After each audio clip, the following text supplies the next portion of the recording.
నమస్తే, welcome to big talk. నా పేరు స్వప్న. తెలంగాణలో ముందస్తు ఎన్నికలు రాబోతున్నాయా? గతంలో మాదిరిగానే ముఖ్యమంత్రి కేసీఆర్ అకస్మాత్తుగా ఎన్నికల శంఖారావం పూరిస్తారా? అదే పనిగా పార్టీ కార్యకలాపాలు వేగవంతం చేయడంలోనే ఆంతర్యం ఏమిటి? కర్ణాటక ఫలితాల తర్వాత కేసీఆర్ ఎందుకు సైలెంట్గా ఉన్నారు? 3 వారాలు తిరగకుండానే బీఆర్ఎస్ పార్టీ విస్తృత స్థాయి సమావేశం ఎందుకు పెట్టేశారు? ఇప్పుడు తెలంగాణ అంతటా కూడా ఇదే హాట్ టాపిక్. ఇవాల్టి విస్తృత స్థాయి సమావేశంలో ముఖ్యమంత్రి కేసీఆర్ మరోసారి పార్టీ నేతలకు బాగా క్లాస్ పీకారనమాట. పై ప్రచారాలు పక్కన పెట్టాలని చెప్పి, ప్రజల్లో నిలకడగా ఉంటూ పనిచేయాలని చెప్పి టార్గెట్ పెట్టారు. పద్ధతి మార్చుకోకపోతే టికెట్లు ఇవ్వడం కూడా కుదరదని చెప్పి షాక్ ఇచ్చేశారు. దీంతో గులాబీ నేతల్లో గుబులు మొదలైపోయింది. అసలు గులాబీ పార్టీయే కాదు, ఇప్పుడు ప్రతిపక్ష పార్టీలు కూడా ఎన్నికల టెన్షన్లోకి వచ్చేశాయి. పదే సర్వేలు చేయించుకుంటూ ఉంటే ప్రజల నాడిని పసికట్టేందుకు ప్రయత్నాలు చేస్తున్నాయి. గతంలో మాదిరిగానే ముఖ్యమంత్రి కేసీఆర్ అకస్మాత్తుగా ముందస్తు ఎన్నికలకు ఒకవేళ వెళ్ళిపోతే ఏం చేయాలనే దాని మీదే ఇవాళ టెన్షన్ పెడుతున్నారు. అండ్ ఇదే విషయాన్ని ఇవాళ మనం చర్చించబోతున్నాం. ఎవరి సత్తా ఏమిటి రాబోయే ఎన్నికల్లో? ఇదే అంశంపై ఇవాళ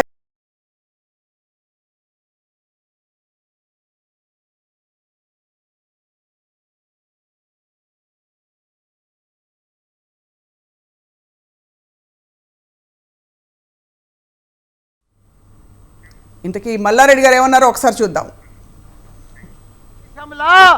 కాంగ్రెస్ బీజేపీ, వాడు ఓడిపోతే వీళ్ళు గెలిచారు, వీడు ఓడిపోతే వాడు గెలిచారు. ఇప్పటిదాకా వాళ్ళకి పోటీ ఎక్కడిది?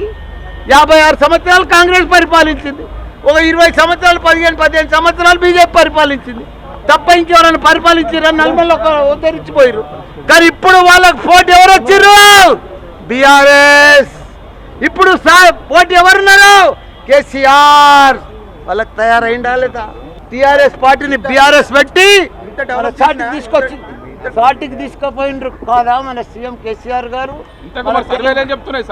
సర్వేలు 103 సీట్లు చెప్తున్నాయి. 103 చెప్తున్నాయి.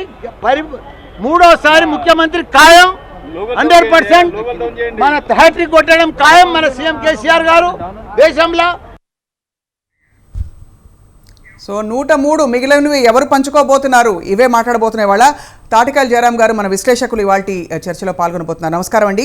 అయోధ్య రెడ్డి గారు కాంగ్రెస్ అధికార ప్రతినిధి వాటి చర్చలో పాల్గొనబోతున్నారు. నమస్కారం అండి, స్వాగతం. అలాగే మిట్టా నర్సయ్య గౌడ్ గారు భారతీయ జనతా పార్టీ నాయకులు జూమ్లో జాయిన్ అవుతున్నారు. నమస్కారం అండి. నారాయణ రవి గారు అందరికీ సుపరిచితులు, బీఆర్ఎస్ నాయకులు ఇవాళ జూమ్లో జాయిన్ అవుతున్నారు. నమస్కారం అండి. మొత్తం మీద 103 మీ లెక్క అంటున్నారు, నిజమేనా రవి గారు? 100కు పైచిలుకు సీట్లను తెలంగాణ రాష్ట్ర ప్రభుత్వం గెలుచుకోబోతా ఉన్నది. గౌరవ ముఖ్యమంత్రి కేసీఆర్ గారు ఏదైతే చెప్పారో, తెలంగాణ రాష్ట్రంలో మా యొక్క సంక్షేమ పథకాలు, మేము ఈ 9 సంవత్సరాల్లో చేసినటువంటి సంక్షేమ పథకాలు 100 సంవత్సరాలతో సమానము. 100 సంవత్సరాలకు సరిపడేటువంటి సంక్షేమ పథకాలను మనం తెలంగాణ రాష్ట్రంలో చేయడం జరిగింది. ఆ సంక్షేమ పథకాలను ప్రజల్లోకి తీసుకెళ్లమని చెప్పేసి ఒక నినాదాన్ని మా గౌరవ ముఖ్యమంత్రి కేసీఆర్ గారు ఈ రోజు తెలియజేయడం జరిగింది. సర్వేలు కూడా అదే చెప్తా ఉన్నాయి. గౌరవ ముఖ్యమంత్రి కేసీఆర్ గారి ఆధ్వర్యంలో 105 పైచిలకు సీట్లను తెలంగాణ రాష్ట్రంలో బీఆర్ఎస్ పార్టీ గెలుచుకోబోతా ఉన్నది.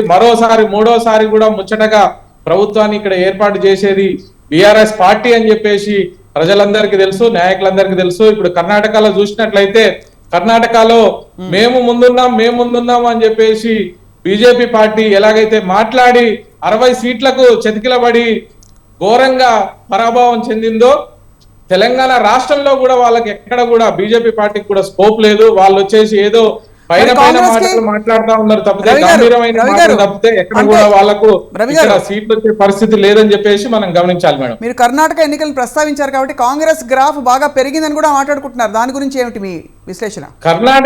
కర్ణాటకలో వచ్చేసి బీఆర్ఎస్ పార్టీ లాంటి ప్రభుత్వం అక్కడ లేదు. బీఆర్ఎస్ పార్టీ అక్కడ పోటీ చేయలేదు. అక్కడ ప్రత్యామ్నాయం అనేది లేదు. ప్రత్యామ్నాయం లేనప్పుడు ఉన్నవాడిని ఎంచుకుంటారు తప్పితే, అక్కడ వచ్చేసి ఏమైంది, కర్ణాటకలో వచ్చేసి బీజేపీ ప్లస్ కాంగ్రెస్ పార్టీ ప్రభుత్వం మాత్రమే ఉన్నది. అక్కడ వచ్చేసి దాంట్లో వచ్చేసి గుడ్డిలో మెలకల్లాగా కాంగ్రెస్ పార్టీని ఎంచుకున్నారు తప్పితే, అక్కడ వచ్చేసి ఒకవేళ బీఆర్ఎస్ పార్టీ మేము పోటీ చేసి ఉంటే బీఆర్ఎస్ పార్టీనే ఖచ్చితంగా అక్కడ కూడా జెండా ఎగరేసేదని చెప్పేసి నేను తెలియజేస్తా ఉన్నాను. Madam, right. నర్సయ్య గౌడ్ గారు మీ కామెంట్ దీనిపై. అంటే మీరు దాదాపుగా ఇప్పుడు సీన్లో లేరని చెప్తున్నారు బీఆర్ఎస్ నాయకులు.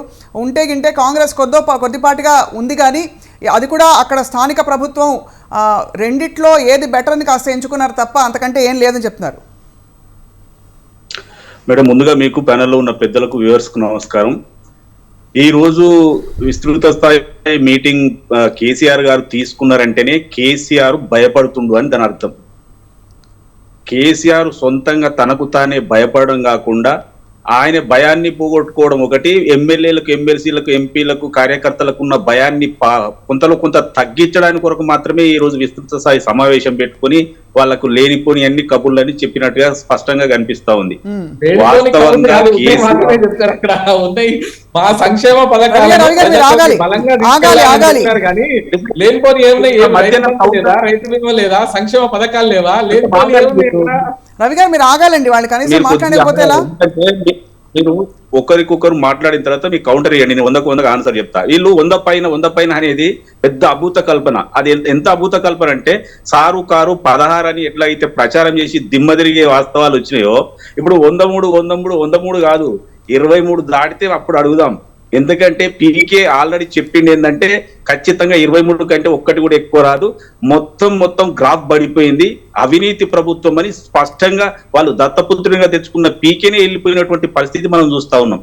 ఏ కోణంలో వీళ్ళకు 103 వస్తాయండి అంటే వీళ్ళకు 103, ఎంఐఎంకు 7 అంటే 110, ఇక కాంగ్రెస్ లేదు, ఏది లేదా అంటే ఇలాంటి అవస్తవాలు ప్రచారంలో పెట్టి కార్యకర్తల వెన్నులో వణుకును కొంతలో కొంత తగ్గించుకోవడానికి ప్రయత్నం చేస్తున్నారు. ఈ బీఆర్ఎస్ ప్రస్థానం చూడండి, మొన్నటికి మొన్న జాతీయ పార్టీ అని వీళ్ళు ప్రకటించుకున్న తర్వాత మహారాష్ట్రలో పెద్ద ఎత్తున చేరికలు చేసుకొని ఒక బైకారులో ఏదో దగ్గర పోటీ చేసిరు. 17 డైరెక్టర్లు ఉంటే ఒక్క డైరెక్టర్ కూడా గెలవలేదు. మొత్తానికి మొత్తం ముందుసున్నా. నేను చెప్పదలుచుకున్నది ఏంటంటే ఈయన ముందస్తుకు పోయే అవకాశాలు కూడా ఏం లేవు. ఎందుకంటే నవంబర్, డిసెంబర్ ఎట్లాగూ జరగాల్సిందే. ఇప్పుడు వాళ్ళు రద్దు చేసుకున్న 6 నెలల లోపల జరిగితే అంతకాడికి వస్తుంది. కాబట్టి ముందస్తు అనేది ఏం లేదు. కానీ వీరు ఏంటంటే 2-3 రకాల భయం ఉంది. నెంబర్ 1 ఏంటంటే ఇప్పుడు బీఆర్ఎస్ అనేది ఆల్రెడీ బొక్కబోర్ల పడ్డది మహారాష్ట్రలో, కాబట్టి భయపడి కర్ణాటకలో ఏర్పాటు వాళ్ళు పోటీ చేయలేదు.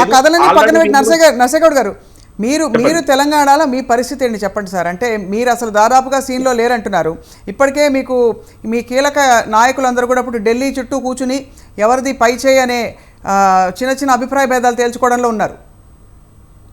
అభిప్రాయ భేదాలు అనేది మీడియా, ప్రతిపక్షాలు సృష్టించింది తప్ప భారతీయ జనతా పార్టీలో అభిప్రాయ భేదాలు ఉండే సమస్య లేదు. 100కు 100 అబద్ధాలు అవి. నెంబర్ 2 ఏంటంటే భారతీయ జనతా పార్టీ లేదనుకోవడం అనుకున్నంతటువంటి అవివేకం ఇంకొకటి లేదు. ఇప్పటికి ఇంత వ్యతిరేకత ఉన్నదని చెప్తున్నటువంటి కర్ణాటకలోనే 36కు 36 అట్లాగే రిటైన్ చేసుకోగలిగినాం. తెలంగాణలో బీఆర్ఎస్ పార్టీకి ప్రతిపక్ష హోదా వచ్చే అవకాశం కూడా లేదు. ఎందుకంటే వాళ్ళు చేయబోయేది ఒకటి, వాళ్ళకున్న ఒకే ఒక సిలిండర్ ఏంటంటే కాంగ్రెస్ పార్టీ తోటి టైఅప్ అయిపోయి సిపిఐ, సిపిఎం ఇట్లాంటివన్నీ కలుపుకొని మనం ఏమన్నా 60 తెచ్చుకోగలుగుతామా అన్న ఒక ఆలోచన తప్ప ఒంటరిగా పోటీ చేసే దమ్ము లేదని మనకు ఆల్రెడీ అర్థమైపోయింది.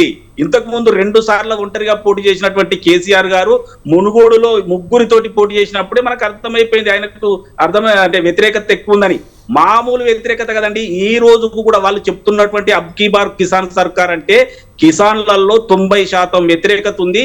ఇప్పటికీ కూడా వాళ్ళు మెదక్ జిల్లా నర్సాపూర్ లో మా ఓట్లు కొనండి బాబు అని రోడ్డు మీద ఉన్నారు. రెండోది ఏంటంటే భారతీయ జనతా పార్టీ గత 2-3 సంవత్సరాలుగా ప్రజలలో ఉండి ప్రజా సమస్యలను ప్రతిబింబించే విధంగా పోరాటం చేస్తా ఉంది. ఎవరికి వ్యతిరేకంగా చేస్తా ఉంది? కేసీఆర్ ప్రభుత్వం తీసుకున్నటువంటి అవివేక నిర్ణయాలకు వ్యతిరేకంగా పోరాటం చేస్తా ఉంది. ఈ రోజు ప్రజలంతా భారతీయ జనతా పార్టీ వైపు ఉన్నారు. ఈ మధ్యన కాంగ్రెస్ గుడ్డిలో మెల్లగా ఒక విజయం సాధిస్తే దాని ఏదో ఎఫెక్ట్ ఇక్కడ తెలంగాణలో ఉంటదంటే అలాంటి ఉండే అవకాశం లేదు. ఏదైనా ఎఫెక్ట్ అంతో ఎంతో ఉంటే వాళ్ళ కార్యకర్తల మీద, వాళ్ళ నాయకత్వం మీద ఓ 10-15 రోజులు హుషారు ఉంటే నేను చెప్పలేను. కాబట్టి తెలంగాణలో ఆల్రెడీ ప్రజలు డిసైడ్ అయిపోయినరు. కేసీఆర్ ను దించాలంటే ఎవరిని ఎన్నుకోవాలి? ఎవరిని ఎన్నుకోవాలండి? మీ పార్టీలో ఎవరికి ఇప్పుడు ఇక్కడ కేసీఆర్ గారిని దించాలంటున్నారు, మీ పార్టీలో ఏ నాయకుడి మొహం చూడాలి చెప్పండి? ఏ నాయకుడు కాదు, మేడం మేమిచ్చే ఎజెండాను చూసి, ప్రజల ఎజెండాను చూసి మాకు ఓటేస్తారు. ఏ ఒక్క ఎజెండా ప్రాంతీయ పార్టీ కాదు కదండి. కేసీఆర్ కాకపోతే కేటీఆర్, లేకపోతే కవిత, హరీష్ రావు చూడటానికి ఇది ప్రాంతీయ పార్టీ కాదు. వీళ్ళు జాతీయ పార్టీ అని ఇవన్నీ చెప్తున్న పాత కథలు అయిపోయాయి కదా. ప్రాంతీయ లక్షణాలు ఉన్నాయి. నర్సగౌడ్ ప్రాంతీయ గారు, లక్షణాలు ఉన్నాయి. ఈ కథలన్నీ పాత ఎప్పుడైనా కథలు అయిపోయాయి కదా. ఇది కుటుంబ రాజకీయాలు ఇవన్నీ దాటేసుకుంటూ అసలు ప్రజలందరూ ముందరికి వెళ్ళిపోయారు. అంటే ఇది పనిచేస్తున్నా పనిచేయడానికి కాదు, ఓటు ఎవరికి వేస్తారనే విషయం పక్కన పెడితే, అంటే ఈ కుటుంబ రాజకీయాలు, కుటుంబ పాలన ఇవి వింటూనే ఉన్నాం. ఎన్నో రోజుల నుంచి, సంవత్సరాల నుంచి వింటున్నాం. అయినా కూడా కుటుంబ పాలన పార్టీలు అక్కడ ఓట్లు వేస్తున్నారు, వాళ్ళు రాజ్యం ఏలుతున్నారు, అవి జరిగిపోతున్నాయి. కాబట్టి అవి పక్కన పెట్టి మీ నెరేటివ్, మీ అజెండా ఏమిటో ఇంతవరకు తెలంగాణ ప్రజలకి స్పష్టం కాలేదనే ఒక భావన కలుగుతుంది. నర్సగౌడ్ గారు, మీకు ఒక కీలకమైన కర్ణాటక ఎన్నికలలో బయటకు వచ్చినటువంటి ఒక కీలకమైన విషయం మీ దృష్టికి తీసుకురావాలి. చెప్పండి సార్. ఇక్కడ పోలరైజేషన్ అయిపోయింది. అంటే ప్రాంతీయ పార్టీలకు మనుగడ లేదు అనేది కర్ణాటక ఎన్నికలలో అది నిరూపించబడింది. కాబట్టి ఇలా ప్రాంతీయ పార్టీ లక్షణాలు ఉన్నటువంటి బీఆర్ఎస్ కు నూకలు చెల్లినాయి. కాబట్టి ఇక్కడ జాతీయ పార్టీలు అనేది బలంగా వేళ్ళూనుకుంటున్నాయి. కాంగ్రెస్ పార్టీ ఆల్రెడీ కాడెత్తేసింది. కాబట్టి భారతీయ జనతా పార్టీ మాత్రమే ఫీల్డ్ లో ఉంది అగెనిస్ట్ కేసీఆర్. కాబట్టి బీఆర్ఎస్ వర్సెస్ బీజేపీనే బైపోలరైజేషన్ ఉంటది, కాబట్టి ట్రైపోలరైజేషన్ ఉంటది అనుకోవడం అవివేకమైతుంది. స్పష్టంగా ద్విముఖ పోటీ అని చెప్తున్నారు.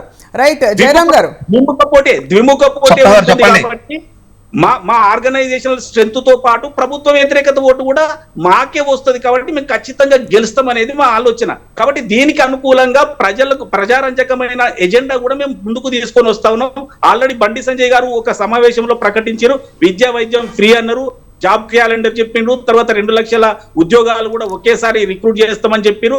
తర్వాత మా మేనిఫెస్టో కూడా బయటకు వస్తుంది. కాబట్టి స్పష్టమైన మెజారిటీ తోటి భారతీయ జనతా పార్టీ. నర్సగౌడ్ గారు, అర్థమైంది. జయరామ్ గారు, ఇప్పుడు కర్ణాటక ఎన్నికల ప్రభావం ఎక్కడ పడబోతోంది, ఎటువంటి ప్రభావం చూపించబోతోంది తెలుగు రాష్ట్రాలపై అనే చర్చ మొదలైంది. అది అందరికీ తెలిసిన విషయం. అయితే ఇప్పుడు ఈ 2 జాతీయ పార్టీలు ఇక్కడ ఉన్నాయి, టీఆర్ఎస్ ప్రభుత్వం, బీఆర్ఎస్ ప్రభుత్వం, ఏ విధంగా చూస్తారు సార్ పరిస్థితిని మీరు? ఇది మీకు ప్యానెల్లో ఉన్న పెద్దలకు నమస్కారం అండి, ప్రేక్షకులకు కూడా నమస్కారం. విషయం ఏంటంటే, స్పష్టత అనేది రాజకీయ పార్టీలకు ఇప్పటి వరకు రావట్లేదు. ఎవరి అజంప్షన్ మాత్రమే, వాళ్ళ అజంప్షన్ లో వాళ్ళు బతికేస్తున్నారు. గ్రౌండ్ రియాలిటీ ఇంతవరకు ఏ రాజకీయ పార్టీ కూడా దాన్ని డైజెస్ట్ చేసుకోలేని పరిస్థితిలో ఉంది. మేము దగ్గరగా గత 9 నెలల నుంచి తెలంగాణ రాష్ట్రంలో రెగ్యులర్ గా నా టీంతోనే సర్వే చేపిస్తున్నాను. ఆ సర్వే రిపోర్ట్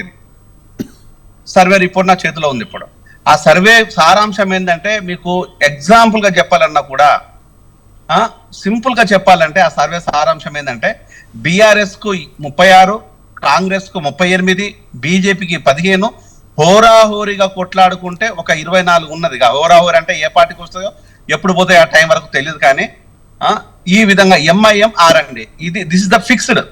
ఈ 24లోనే షేర్ చేసుకోవాలి, ఎవరు షేర్ చేసుకున్నా కూడా. ఈ 36, 38, 15 ఇవి పక్కాగా వస్తే 24ను ఎవరు షేర్ చేసుకుంటారో, ఎవరి అకౌంట్ లో పోతారు అన్నది ఇక్కడ క్వశ్చన్ మార్క్. ఇక మీకు ఎంఐఎం మాత్రం 6 వస్తాయి. ఇది ఇస్ అ డిఫరెంట్ స్టోరీ. అంటే ఇక్కడ బీఆర్ఎస్ గురించి ఫస్ట్ మాట్లాడదాము. బీఆర్ఎస్ నాయకులకు ఉన్న ఏదైతే కాన్ఫిడెన్స్ ఉందో, హ్యాట్స్ అప్.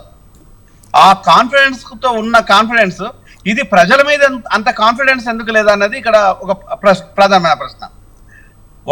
ఒకప్పుడు వచ్చేసి నేను పదే కొన్ని నెలల తరబడి, అంటే గత 9 నెలల నుంచి దళిత బంధు విషయం లోపల 3 లక్షల, నేను 2 లక్షలే చెప్పాను, 2 లక్షల రూపాయలు ప్రతి ఎమ్మెల్యే కొట్టేస్తున్నాడు, తీసుకోలేని ఎమ్మెల్యే ఎవడూ లేడని చెప్పాను. ప్రతి ఒక్క ఎమ్మెల్యే దగ్గర బ్రోకర్లు ఉన్నారు, ఆ బ్రోకర్లు తీసుకుంటున్నారు అనేది గట్టిగా వాస్తవం. దానికి కావాల్సిన ఎవిడెన్స్ కూడా నా దగ్గర ఉంది. నెంబర్ 1, ఇది నేను 2 లక్షలు అని చెప్తే మన కేసీఆర్ గారు ఉండే 2 కాదు 3 లక్షలు తీసుకుంటున్నారు కొంతమంది ఎమ్మెల్యేలు, వాళ్ళ చిట్టా నా దగ్గర ఉందని చెప్పాను. హ్యాట్స్ ఆఫ్ కేసీఆర్ గారికి. మరి వాళ్ళని మీరు ఏ విధంగా నివారించిండ్రు, ఏ విధంగా చేసిండ్రు? ఇప్పటి వరకు, అప్పటి నుంచి ఇప్పటి వరకు దళిత బంధు రిలీజ్ చేశారా? జిల్లాకు 100నేనా, లేకపోతే జిల్లాకు 1000? అసలు ఇస్తున్నారా, ఇవ్వట్లేదా? ఇది ప్రధానమైన ప్రశ్న. నెక్స్ట్ ఇంకోటి, దేని వల్ల మీకు సీట్లు పెరుగుతాయి, దేని వల్ల మీకు ఓట్లు వేస్తారు? ఇంకొకటి, కేజీ నుంచి పీజీ ఉచిత విద్య అన్నారు, అది లేదు.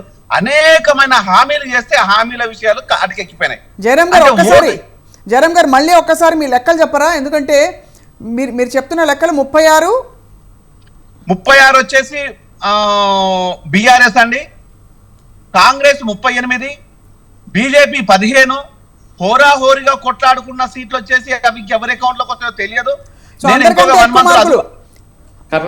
ఎంఐఎం వచ్చేసి 6, ఇందులోపల మీకు ఫర్ ఎగ్జాంపుల్ చెప్తున్నాను, మీకు ఇప్పుడు ఎవరికైనా ఐడియా వస్తుంది. ఉమ్మడి ఖమ్మం జిల్లా ఫస్ట్ మీకు ఒకసారి నేను ముందు పెడతాను. ఇంకా చాలా వలసలు జరుగుతాయి కదండి.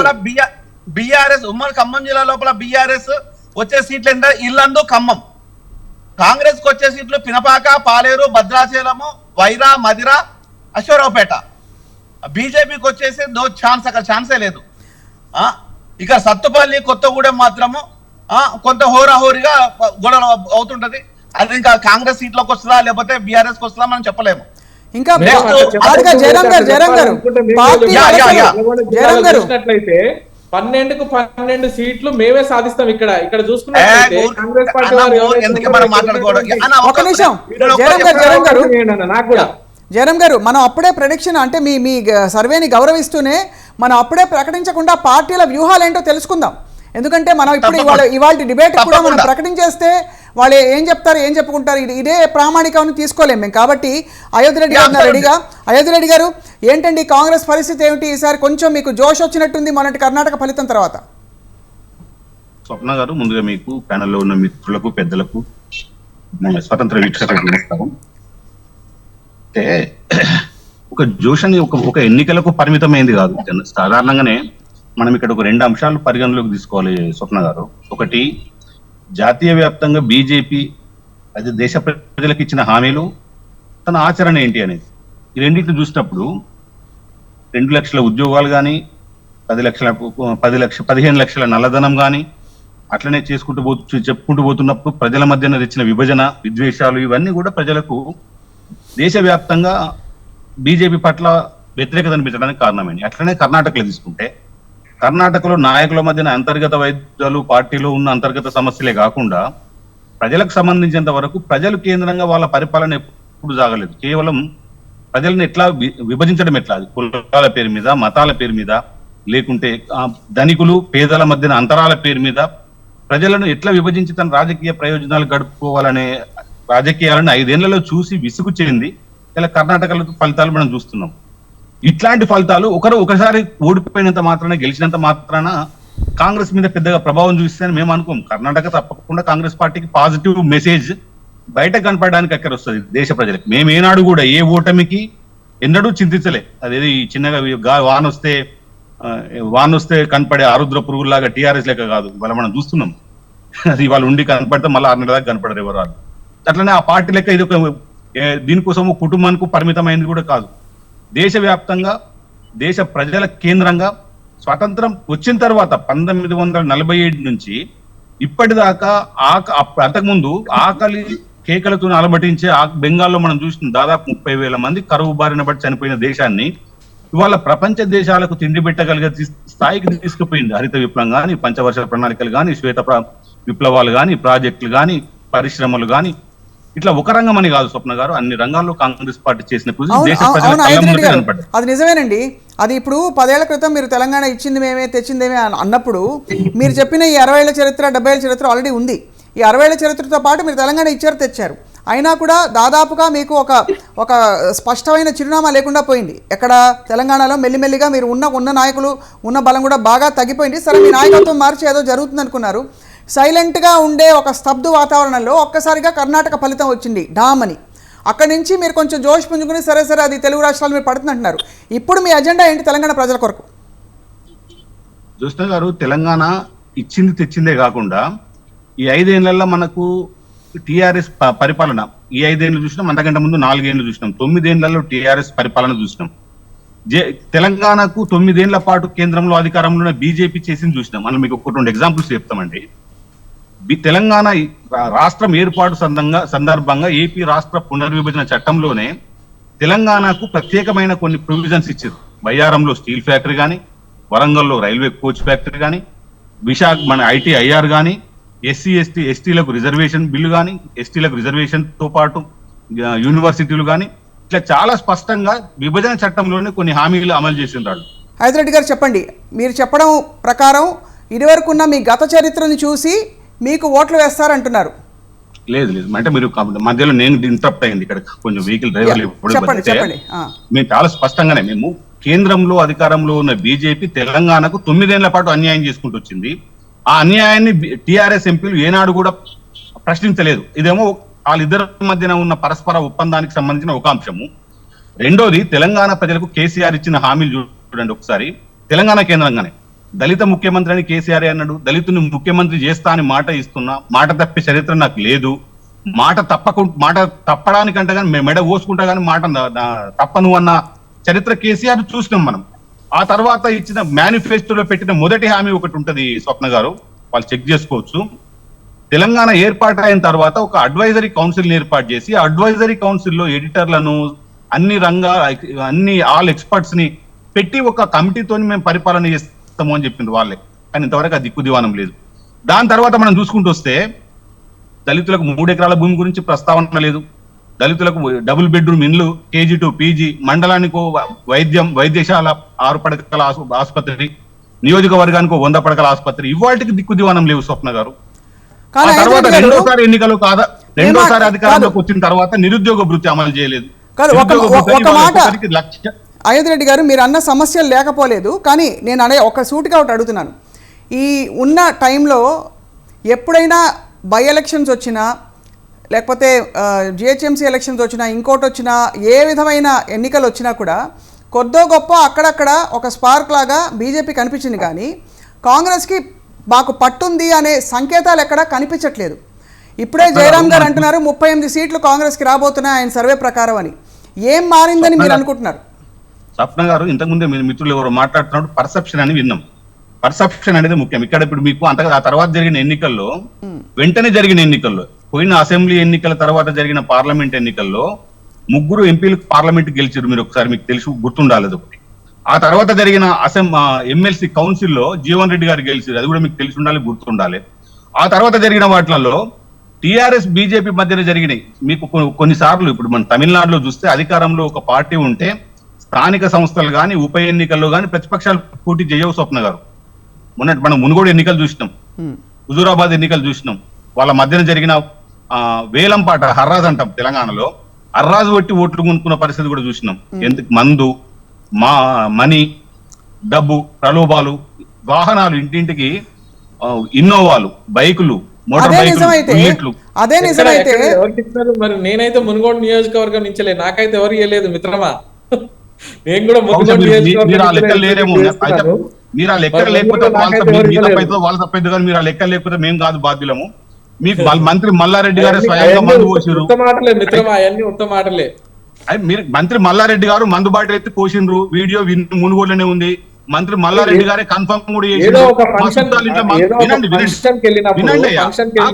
మంత్రి మల్లారెడ్డి మునుగోడు దాన్ని ఏదో మీరు సాక్క ఇట్లాంటి మాటలు చూసి ఇప్పుడు మనం డిస్కషన్ వింటున్న వాళ్ళు నవ్వుకుంటారు. తెలంగాణ ప్రజలు మీ పార్టీ కార్యకర్తలు కూడా నవ్వుకుంటారు. ఎందుకంటే తెలంగాణ ప్రజలకు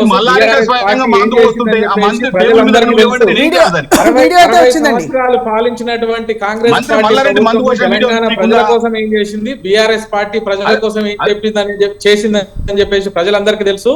మా గౌరవ ముఖ్యమంత్రి కేసీఆర్ గారి ఆధ్వర్యంలో దేశంలో ఎక్కడా లేని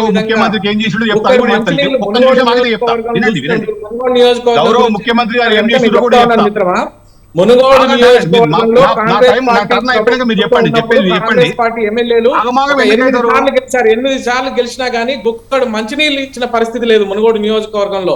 గౌరవ ముఖ్యమంత్రి గారు తెలంగాణ రాష్ట్రం ఏర్పడిన తర్వాత ఒక పైలట్ ప్రాజెక్ట్ గా మునుగోడు నియోజకవర్గాన్ని తీసుకొని మునుగోడుకు ప్రతి ఇంటికి మంచినీటిని అందించినటువంటి ఏకైక ముఖ్యమంత్రి గౌరవ ముఖ్యమంత్రి కేసీఆర్ గారు అని చెప్పేసి మీరు గమనించాలి.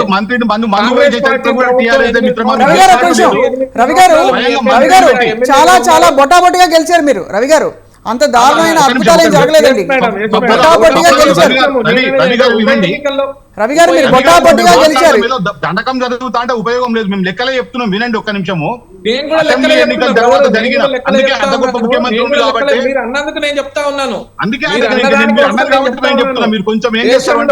దేశంలో ఎక్కడా లేని విధంగా తెలంగాణ రాష్ట్రాన్ని ఒక దేశంలో తలమానిక లాగా గౌరవ ముఖ్యమంత్రి కేసీఆర్ గారు చేసినాడు.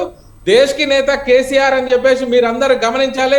మనము తెలంగాణ బిడ్డలుగా మన బిడ్డ కేసీఆర్ ను మనం అందరం దేశంలో పొగడాల్సిన ఆవశ్యకత ఎంతైనా ఉన్నది. దాన్ని మీరు గమనించాలి. ముందు తెలంగాణ రాష్ట్రంలో ఉన్నటువంటి సంక్షేమ పథకాలు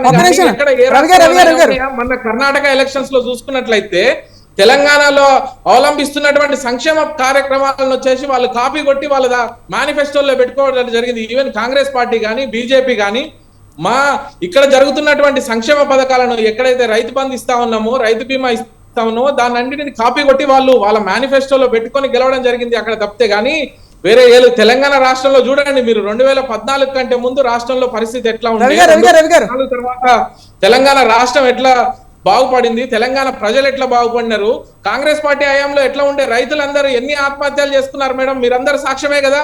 తెలంగాణ రాష్ట్రంలో కేసీఆర్ గారు వచ్చిన తర్వాత రవి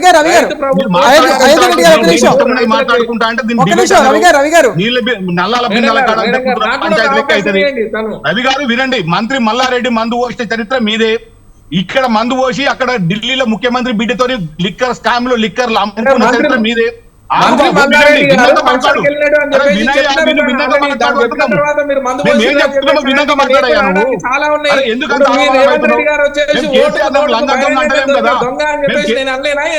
పైసలు ఇస్తున్నామా, పైసలు ఇస్తూ వేయండు, పైసలు దొంగ మందు దొరకలేదు.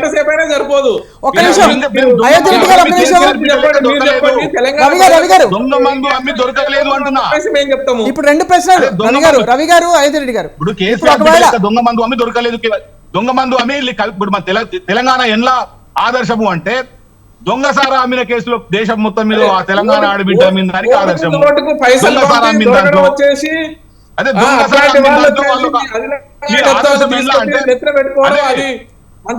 మీ సారా అమ్మిన దాంట్లో ఆదర్శము, స్వయంగా ఎన్నికలలో మంత్రి పోసిన దాంట్లో మీరు ఆదర్శము. మీరు ఎట్లా ఆదర్శము అంటే అబద్ధాలు చెప్పడంలో ఎలా బహుశా మీకు తెలిసి ఉండాలి. జయరాం గారు చెప్పండి.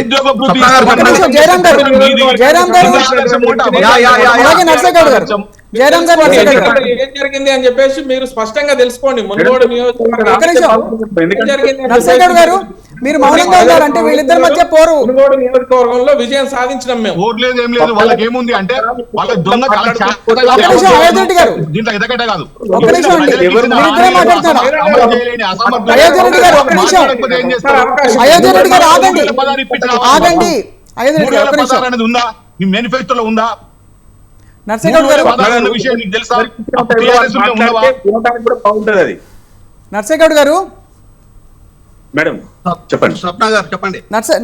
జయరాం గారు ఫస్ట్ క్వశ్చన్ మీరు ఇందాక ఏదో అబ్జెక్ట్ చేశారు, రవి గారు మాట్లాడుతుంటే అబ్జెక్ట్ చేశారు. అంటే ఒకటండి, రైతులు చనిపోయారు అనే విషయానికి వచ్చినప్పుడు కాంగ్రెస్ లో రైతులు చనిపోయినది వాస్తవం. ఇక్కడ ఇంకొక కఠినమైన వస్తువు ఏంటంటే ఎన్సీఆర్బి లెక్కల ప్రకారము 700కు పైచిలకు మన రాష్ట్రంలో రైతులు చనిపోయారు. ఒక్కరైనా చనిపోయిందని చెప్పారా కాంగ్రెస్ ఇప్పటి వరకు? సారీ బీఆర్ఎస్ ఆ విషయం మాట్లాడదు. ఇంకొకటి దగ్గరగా 1,52,000 జీవోలు తీసుకొచ్చేస్తే అందులో నుంచి వచ్చేసి 76,000 జీవోలను దాచిపెట్టారండి. ఆ 76,000 జీవోలు ఎవరు దాచిపెట్టారంటే కేసీఆర్, కేటీఆర్ ఆ మినిస్ట్రీ జీవోలే అత్యధికంగా దాచిపెట్టినవి. ఆ జీవోలు పబ్లిక్ లోకి రావు, ప్రజలకు తెలియదు, అందుబాటులో లేకుండా జీవోలను రిలీజ్ చేసి దాచిపెట్టేశారు. నెక్స్ట్ ఇంకొక విషయానికి వచ్చి మీరు మాట్లాడి నువ్వే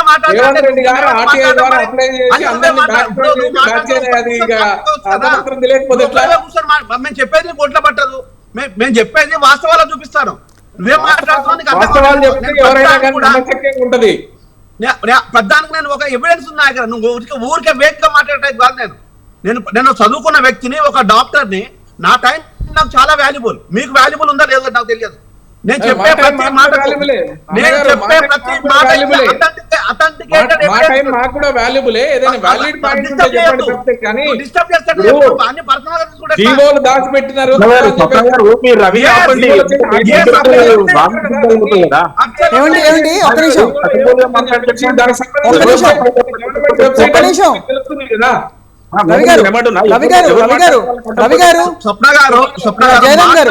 జయరాం గారు మీరు అన్నది ఇంతవరకు రైతు ఆత్మహత్యల డేటా బయటకు రాలేదని అని చెప్పారు.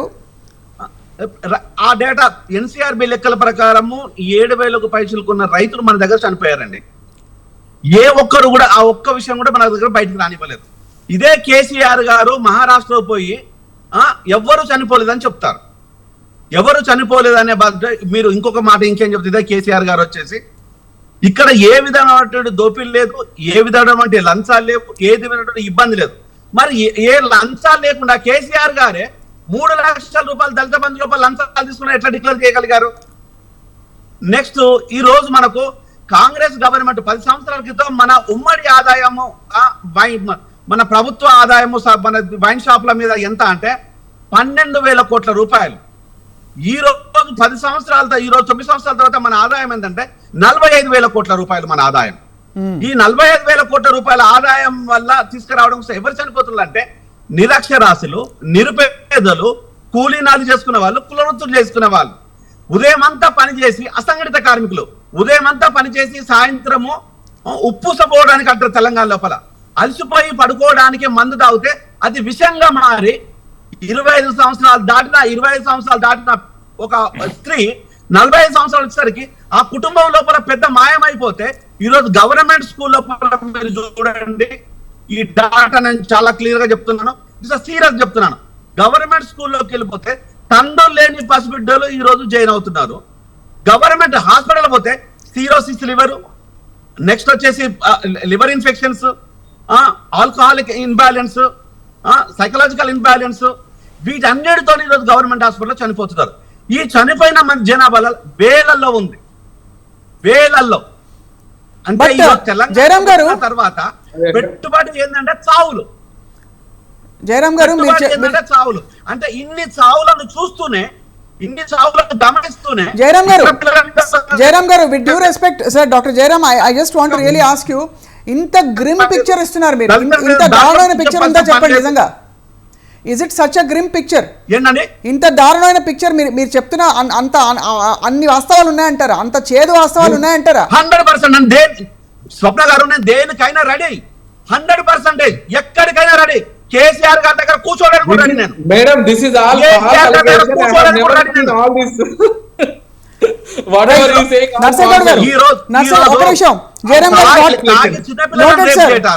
తాగి చిన్నపిల్లలను రేప్ చేయటాలు, తాగి చిన్నపిల్లలను చంపేయటాలు, తాగిన తర్వాత హత్యలు జరగటాలు, తాగిన తర్వాత ఇబ్బంది జరగటాలు, ఇవన్నీ మన ప్రాక్టికల్ గా లేవా? రికార్డ్ లేదా? రికార్డులో లేవా ఇవన్నీ?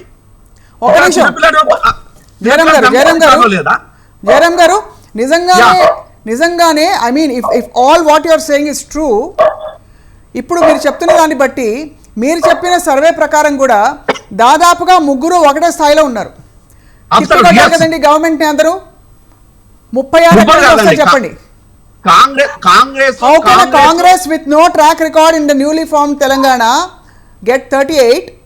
How can a BRS, however well or bad it has performed, get 36? And how can a BJP which doesn't have a narrative get 15, sir? What is that survey based on? That's what I'm telling you. ఇక్కడ కాంగ్రెస్ ఏమనుకుంటుందంటే, ఏదైతే ఇప్పుడు మేము తీసుకున్న survey report కానీ, మేము తీసుకున్న testimonials కానీ, ప్రభుత్వం మీద ఉన్న ఒక రకమైన హేయభావము, కోపము, లేకపోతే పథకాలు సరిగా అందట్లేదు అనే దాన్ని ఒక డిప్రెషన్ లో ఉండాలి. ఇది క్యారీ ఫార్వర్డ్ కావడానికి ఎడనే క్యారీ ఫార్వర్డ్ కావచ్చు. బీజేపీకి వస్తాయా, మళ్ళీ బీఆర్ఎస్ పోతాయా అనేది వి కాంట్ సే. ఇక్కడ ఇప్పుడు ఉన్న సిచ్యువేషన్ లోపల బీఆర్ఎస్ ఏదైతే మాట్లాడుతున్నదో బీఆర్ఎస్ అంత పాజిటివ్ గా లేదు. Okay right sir, right sir. మరి బీఆర్ఎస్ కి పాజిటివ్ గా లేదని మీరు అంటున్నారు. 103 సీట్లు వస్తాయని చెప్పి ధీమా వ్యక్తం చేస్తారు మల్లారెడ్డి గారు అన్న మాట ప్రకారం. 103 సార్, 103 కాకపోయినా డెఫినెట్ గా 70 పైన, 70 నుంచి 100 లోపు అని కొంతమంది అంచనా వేస్తున్నారు. మీరు 30 నుంచి 40 లోపు అంటున్నారు. రైట్. నర్సేగౌడ్ గారు చెప్పండి. మేడం, ఇప్పుడు జయరామ్ గారు చెప్పింది కొద్దిగానే చెప్పాడు, ఇంకా పూర్తిగా చెప్పలేదు. నేను వీళ్ళే దేని మీద అయితే ఆధారపడి 100 వస్తాయి 103 వస్తాయి అని చెప్తా ఉన్నారో, ఇప్పుడు రైతుల విషయమే తీసుకుందాం మేడం. రైతులలో వీళ్ళందరికీ పాజిటివ్ ఉన్నదా చెప్పండి? వీళ్ళు 1 లక్ష రూపాయల రుణమాఫీ చేస్తారని ఇప్పటి వరకు 50% చేయలేదు. ఏ రకంగా రైతులు వేస్తారు? కళ్ళాలలో అది తడిసిపోయినా కూడా ఇప్పుడు కొంటలేరు, వాళ్ళు కాంటాయి పెడతలేరు. 10 కిలోలు తరుగుదల తీస్తా ఉన్నారు. ఏ రకంగా వీళ్ళు వేస్తారండి? తర్వాత వీళ్ళకు మొన్న 2 నెలల కింద ముఖ్యమంత్రి గారు స్వయంగా మహబూబాద్ వరంగల్ అక్కడ పోయి ప్రకటించిన 10,000 రూపాయలకు దిక్కులు దివాన లేదు. రైతులకు ఇచ్చినటువంటి ఏ హామీ కూడా పూర్తి స్థాయిలో వాళ్ళు నెరవేర్చట్లేదు. కేవలం రైతు బంధు ఇస్తున్నాం, చచ్చిపోతే రైతు బీమా ఇస్తాం, కానీ పంటల బీమా మాత్రం ఇయ్యము అని భీష్మించుకొని కూర్చున్నటువంటి ఈ పెద్ద రైతు అయినటువంటి కేసీఆర్ కు ఎందుకు ఓటేస్తారు? అదే విధంగా ధరణి అని పెట్టి ధరణిలో భూములన్నీ కొట్టేసినటువంటి ఈ ప్రభుత్వానికి రైతులు ఏ రకంగా ఉపయోగపడతారని నేను అడుగుతున్నా. కనీసం వాళ్ళు లక్షలాది ఎకరాలు కొట్టేసినటువంటి ప్రభుత్వం మనకు అందరికి కనిపిస్తలేదా అండి?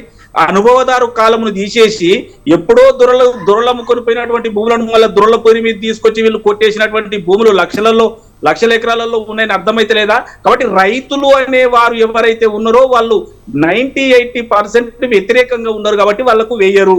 ఇకపోతే ఉద్యోగస్తులు మొన్నటికి మొన్న ఓపీఎస్ వీళ్ళు ఉన్నారు, జేపీఎస్ వాళ్ళు ఉన్నారు కదండి, వాళ్ళని కూడా రోడ్డు మీకు ఇలా 2 సంవత్సరాలు వాళ్ళకి ఎందుకు వేరు వదిలే పక్కన పెట్టద్దా? ఎవరెవరు మీకు ఎవరు వేస్తారు చెప్పండి? ఎవరు ఓటు వేస్తారని మీ ధీమా? మీకు ఎవరు వేస్తారు? మీరు చార్మినార్ నడిబొడ్డు నిలబడి బండి సంజయ్ గారు ఒక తుపాకీ పేల్చి ఒక పెద్ద స్టేట్మెంట్ చేస్తారు, ఇంకో చోట హిందూ చలో యాత్ర అని పడతారు. ఇవి తప్ప, ఈ గోల తప్ప ఇంకేమన్నా ఉందా చెప్పండి? నేను అదే మేము ఎలా గెలుస్తామో చెప్తాం మీకు. చెప్పండి. ఫస్ట్ ప్రభుత్వ వ్యతిరేకత మీద ఆధారపడి మేము పనిచేయటం లేదు. ఫస్ట్ నెంబర్ 1, మాకు ఆర్గనైజేషనల్ పార్టీ స్ట్రెంతే అబౌవ్ 30% ఓట్ షేర్ ఉన్నదని ఆర్ఆ సర్వే గానీ సి ఓటర్ గానీ తెలియజేస్తా ఉంది. అదే రకంగా ఫలితాలు కూడా మనకు తెలియజేస్తున్నాయి. మా ఆర్గనైజేషనల్ స్ట్రెంతే మా స్ట్రెంత్ ఫస్ట్ 1. నెంబర్ 2 ఏంటంటే ఈ రోజు కేసీఆర్ ప్రభుత్వం మీద ఉన్నటువంటి వ్యతిరేక ఓటు కూడా మాకు యాడ్ అవ్వబోతా ఉంది. మాకే ఎందుకు వస్తుంది అనేదే కీలకమైన ప్రశ్న. ఈ రోజు కాంగ్రెస్ ఉంది, మిగతా పార్టీలు ఉన్నాయి కదా, మీకెందుకు వేస్తారంటే ఇక్కడ కేసీఆర్ కాంగ్రెస్ పార్టీ చేసిన పొరపాట్లు ఏంటంటే కాంగ్రెస్ పార్టీలో గెలిచినటువంటి ఎమ్మెల్యేలు తెల్లవారే వెళ్ళి గులాబీ కండువా వేసుకుంటా ఉన్నారు. ప్రజలు ఏమనుకుంటున్నారంటే కాంగ్రెస్ కు ఓటేస్తే టీఆర్ఎస్ కేసినట్టే, ఎంఐఎం కోటేస్తే టీఆర్ఎస్ కేసినట్టే, ఇప్పుడు అడిషనల్ గా సిపిఐ సిపిఎం కేస్తే కూడా టీఆర్ఎస్ కేసినట్టే అనేది స్పష్టంగా ఎస్టాబ్లిష్ అయింది. ప్రభుత్వాన్ని ఎదుర్కొనే దమ్ము ధైర్యం భారతీయ జనతా పార్టీకే ఉంది.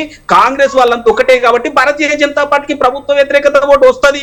నెంబర్ 3 ఏంటంటే మేము ప్రజారంజకమైనటువంటి మేనిఫెస్టో మేము తయారు చేస్తా ఉన్నాం. రైతులకు ఏ రకంగా ఆదుకోవాలి, విద్యార్థులకు ఉద్యోగులను ఏ రకంగా ఆదుకోవాలి, పేద ప్రజలను ఈ మందుబారి నుండి ఏ రకంగా రక్షించాలి అనే విషయాల మీద స్పష్టమైన అవగాహనతోటి మేము మేనిఫెస్టో వస్తా ఉన్నాం. ఇదే కేసీఆర్ చెప్పి ఎత్తేసినటువంటి ఉచిత విద్య, ఉచిత వైద్యం అనే దాని మీద కూడా మేము పరిశీలన చేస్తా ఉన్నామని మా రాష్ట్ర అధ్యక్షుడే చెప్తా ఉన్నాడు. మేము తీసుకోబోయే నిర్ణయాలు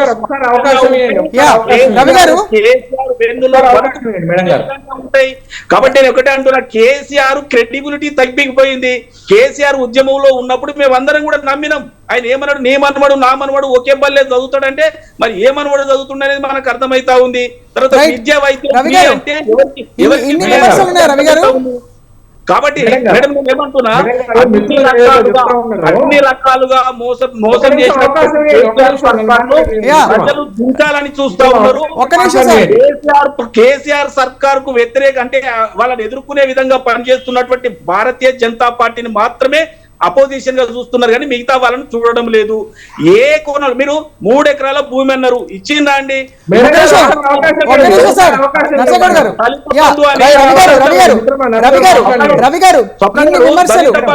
ఇక్కడ జయరాం గారు కొన్ని చెప్పారు విమర్శలు, అలాగే అయోధ్య రెడ్డి గారు చెప్పారు, నర్సయ్య గారు కూడా చెప్తున్నారు.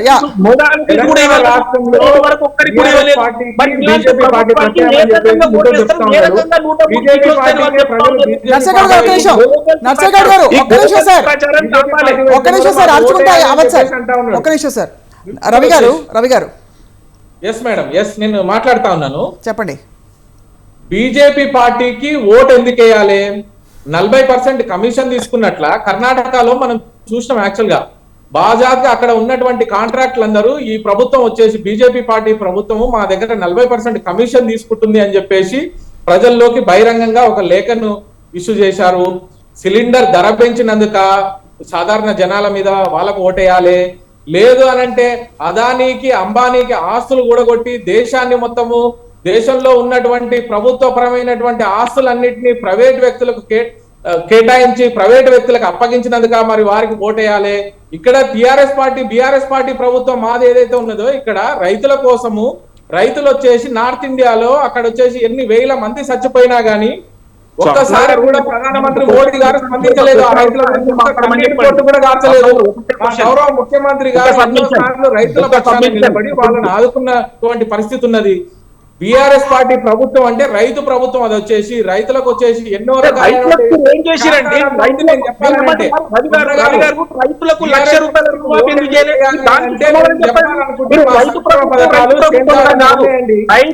మీరు ₹6.3 మంది ఎలిజిబిలిటీ ఉంటే దాంట్లో 50%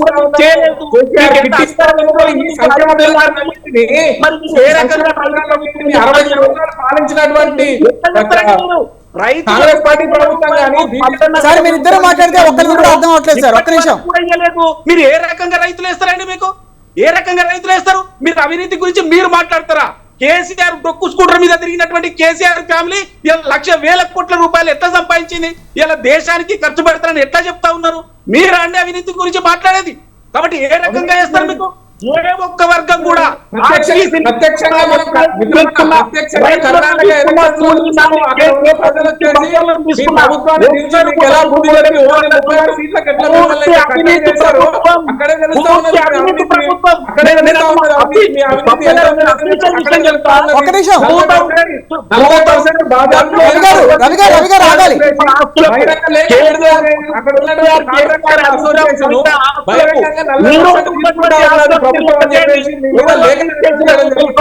ఎలా చేస్తారండి? మీకు 103 ఎందుకు వస్తాయి? 3 వస్తే ఎక్కువ, 23 వస్తే ఎక్కువ.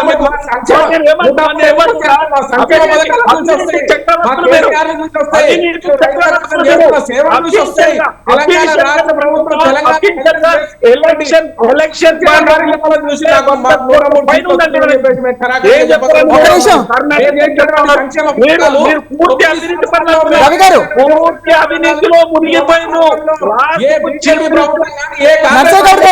నర్సేగౌడ్ గారు సార్ శాంతి ప్లీజ్. ఒక నిమిషం. 103 సీట్లు అనేది 103 సీట్లు మాకు ఎందుకు 103 వస్తాయా సార్? ఎస్ మేడం 103 కంటే 103 వస్తాయా? 73 వస్తాయి కాదండి. ప్రతిపక్షం ప్రభుత్వం ఎవరు ఫామ్ చేస్తారు? ప్రతిపక్షం ఎవరు? 23 వస్తాయి. అప్పుడు మాకు ఖచ్చితంగా ఇప్పుడున్న ప్రతిపక్షం మాకు ప్రస్తుతానికైతే ఓన్లీ ఎంఐఎం మాత్రమే ప్రతిపక్షంగా ఉన్నది అసెంబ్లీలో. ఎంఐఎం కాంగ్రెస్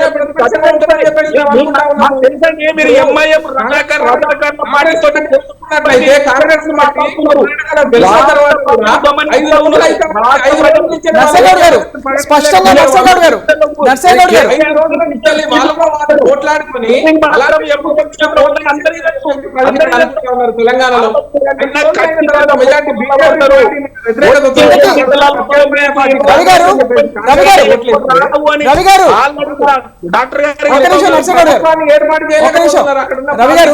రవి గారు స్పష్టంగా నర్సేగౌడ్ గారు మీరు ప్రశ్న అడగనివ్వకుండా ఒక్క నిమిషం. అందరూ గొంతు చించుకుంటున్నారు సార్. ఎవరికి వినిపించట్లేదు. రవి గారు ఇవాళ మొత్తానికి అంటే క్లియర్ గా ఒక అలర్ట్ మోడ్ లోకి అయితే వచ్చారు మీరు. వాస్తవా కాదా? అలర్ట్ మోడ్ అనేది కాదు ఇది. యాక్చువల్లీ ఇప్పుడు అలర్ట్ మోడ్ ఎందుకంటే కాంగ్రెస్ అక్కడ గెలిచింది, ఇక్కడ ఎక్కడ పుంజుకుంటుందో అని ఒక ఆందోళన. రెండోది ప్రభుత్వ వ్యతిరేకత మీకు మళ్ళీ ఇదంతా కూడగట్టు వచ్చేస్తుంది మీ నెత్తి మీద. మీటింగ్ కి ఎలాంటి సంబంధం లేదు మేడం. మీరు చూసుకున్నట్లయితే గత 3-4 నెలల నుంచి కూడా మేము ఆత్మీయ సమ్మేళనాలు నిర్వహిస్తా ఉన్నాము, ప్రజలతో మమేకమై ఉన్నాము, మా కార్యకర్తలతో మమేకమై ఉన్నాము. మీరు ఈ రోజు నిన్న రిజల్ట్ రాగానే, కర్ణాటక రిజల్ట్ రాగానే ఈ రోజు మీటింగ్ పెట్టామని చెప్పేసి ఏమనుకోవద్దు. ఇది వచ్చేసి రెగ్యులర్ గా జరిగే ప్రాసెసే. ఇది మాకు ఎప్పటి నుంచో జరుగుతా ఉన్నాయి. ప్రతిపక్షాలు ఏంటంటే దాన్ని ఏదో వేలెత్తి చూపి వాళ్ళ దగ్గర సబ్జెక్ట్ లేదు. ఓన్లీ మేము మీటింగ్ పెట్టుకుంటే వాళ్ళకేం పోతుందని వాళ్ళు చేయాలి, ప్రజలకు ఏం చేస్తారనేది చెప్పాలి. కానీ మేము మీటింగ్ పెట్టుకున్నంత మాత్రం వాళ్ళు ఏం నష్టపోయేది లేదు కదా. దాని గురించి వాళ్ళకి సంబంధం జరుగుతుందండి. ఏమండి, భారతీయ జనతా పార్టీ మీటింగ్ ఢిల్లీ స్థాయిలో జరుగుతోంది. వాస్తవా కాదా నర్సేగౌడ్ గారు? మీరు కూడా అలర్ట్ మోడ్లోకి వచ్చారు. మీ కీలక నాయకులందరూ అక్కడ కలిసి. నర్సేగౌడ్ గారు మీరు మ్యూట్లోకి వెళ్ళిపోయారు సార్. మీరు మ్యూట్లోకి వెళ్ళిపోయారు సార్. నర్సేగౌడ్ గారు మీరు మ్యూట్లోకి వెళ్ళిపోయారు. రైట్, మీరు మ్యూట్లోకి వెళ్ళిపోయారు సార్. తెలంగాణ రాష్ట్రంలో గౌరవ ముఖ్యమంత్రి కేసీఆర్ గారి ఆధ్వర్యంలో 103 సీట్లు ఖచ్చితంగా రాబోతా ఉన్నాయి. తెలంగాణ రాష్ట్రంలో దేశంలో చూసుకున్నట్లయితే ఎక్కడా కూడా బీజేపీ ప్రభుత్వం కానీ అటు కాంగ్రెస్ పార్టీ ఉన్నటువంటి రాష్ట్రాల్లో కూడా తెలంగాణ రాష్ట్రంలో జరిగినటువంటి అభివృద్ధి ఎక్కడ కూడా జరగలేదు. తెలంగాణ రాష్ట్రాన్ని ఆదర్శంగా తీసుకొని వాళ్ళు ఇప్పుడు తమ తమ మేనిఫెస్టోలో ఇక్కడ ఉన్నటువంటి స్కీమ్లను కాపీ కొట్టి పెట్టుకోవాలని చూస్తా ఉన్నారు. దానికి కర్ణాటక ఎన్నికలే ఉదాహరణ. యాక్చువల్ గా కర్ణాటకలో చూసుకున్నట్లయితే మొన్న వచ్చేసి రైతులకు ఒకటే అడుగుతానండి, ఈ చెప్పిందే మళ్ళీ ఇది 4వ ఎక్కం 5వ ఎక్కం చెప్పినట్టు మళ్ళీ చెప్తూనే ఉన్నాం. రవి గారు ఇప్పుడు ఇది ఎక్కాలు చెప్పినట్టుగా ఇది మనం ఇది చేస్తాం అది చేస్తాం ఇది చేస్తాం ఇది అవుతూనే ఉంది. ఒకటే ప్రశ్న నర్సేగౌడ్ గారు ఈసారి ఇది ఆల్మోస్ట్ మీకు డూ ఆర్ డై సిచ్యువేషన్. అంటే మీరు తెలంగాణలో మీ ఛాప్ వేయకపోతే, మీ పాగా వేయకపోతే దాదాపు ఇంకా భారతీయ జనతా పార్టీ కష్టమే కదా, సౌతే కష్టం అంటున్నారు సార్. మళ్ళీ వినిపించట్లే సార్, మీరు మ్యూట్లో ఉన్నారు సార్, ప్లీజ్. ఇప్పుడున్న పరిస్థితులలో చెప్పండి సార్. తెలంగాణలో 100% భారతీయ జనతా పార్టీ ప్రభుత్వం వస్తది. ఎందుకు వస్తుందో కూడా నేను చెప్తా ఉన్నా కదా. కాంగ్రెస్ మధ్యలో అంటే పక్కకు పెట్టేసిరు జనం. ఎందుకంటే వీళ్ళు గెలిస్తే వాళ్ళ దగ్గరికి వెళ్తారనేది నిరూపితమైంది 2 సార్లు. కాబట్టి కాంగ్రెస్ కు వేస్తే టీఆర్ఎస్ చేసినట్టు అని గుర్తించారు కాబట్టి వాళ్ళకి వేయరు అని నేను చెప్తున్నా. ఇక పోతే ప్రభుత్వ వ్యతిరేకత కూడా ఒక 5% 6% మాకు యాడ్ అయితే అది ఒక 40% తోటి మేము వస్తాము అని చెప్తున్నాం. అదే కాకుండా ముఖ్యంగా దెబ్బ కొట్టేది వీళ్ళకి ఎవరికి దెబ్బ కొడతారంటే ఉద్యోగస్తులు, విద్యార్థులు, రైతులే దెబ్బ కొడతారు వీళ్ళను. ఎందుకంటే రైతులు చాలా కష్టం. వీళ్ళు చెప్పినటువంటి పంటల బీమా 9.5 సంవత్సరాలుగా ఇయ్యలేదంటే మీరే చెప్పండి. అంటే నువ్వు చచ్చిపోతే మాత్రం 5 లక్షలు ఇస్తా అంటారు తప్పితే పంట పోతే 5 లక్షలు 3 లక్షలు ఇస్తారు అనేది మాత్రం లేదు.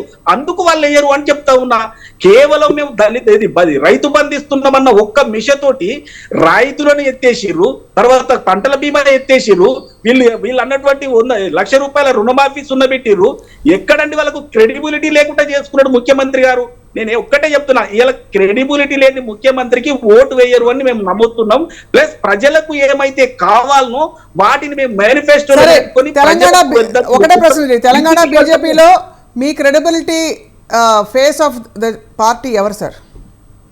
అధిష్టానం, ఢిల్లీ అధిష్టానం గానీ రాష్ట్ర అధిష్టానం గానీ, తర్వాత మేము ఇచ్చే మేనిఫెస్టో గానీ వ్యక్తి మీద ఆధారపడి మేము నిర్మాణాత్మకంగా ఇంతవరకు ఏమి ఇచ్చారు చెప్పండి.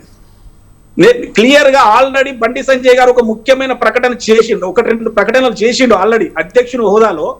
మేము ముఖ్యమంత్రి ఎవరున్నా, మా భారతీయ జనతా పార్టీని ఎవరున్నా విద్యా వైద్యం ఫ్రీ చేస్తామని ఒకటి చెప్పిండు. తర్వాత జాబ్ క్యాలెండర్ ఇస్తాం, ఫస్టే 2 లక్షల ఉద్యోగాలు మేము ఫిలప్ చేస్తామని ఇప్పటికే చెప్పిండు. మేనిఫెస్టోలు పెట్టక ముందే చెప్పారు.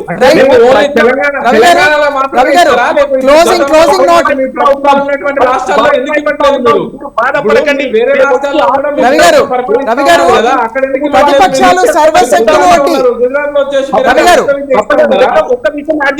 ఒక విషయం చివరిగా నేను ఒకటే అంటున్నా, మిత్రునికి ఒకటే చెప్తున్నా, కేసీఆర్ కు 2001 లో ఉన్న వాళ్ళ ఫ్యామిలీ ఆస్తులన్నీ ఇవ్వాల ఎన్ని. నేను ఒక్కటే అడుగుతున్నా, మీరు అవినీతి పరులు అవునా కాదా? దేశానికి ప్రతిపక్ష హోదా మీకు మామూలుగా కనుక అధ్యక్షుని చేస్తే నేను పూర్తి డబ్బు ఖర్చు పెడతానని చెప్పినటువంటి కేసీఆర్ అవినీతి పరుడు కాదంటే ఎట్లనండి? నేను అంటున్నా, వీళ్ళు సబ్మిట్ చేసిన ప్రతిపక్షాలు సర్వశక్తులు మిమ్మల్ని ఓడించడానికి సిద్ధం అవుతున్నాయి. తెలంగాణ రాష్ట్రంలో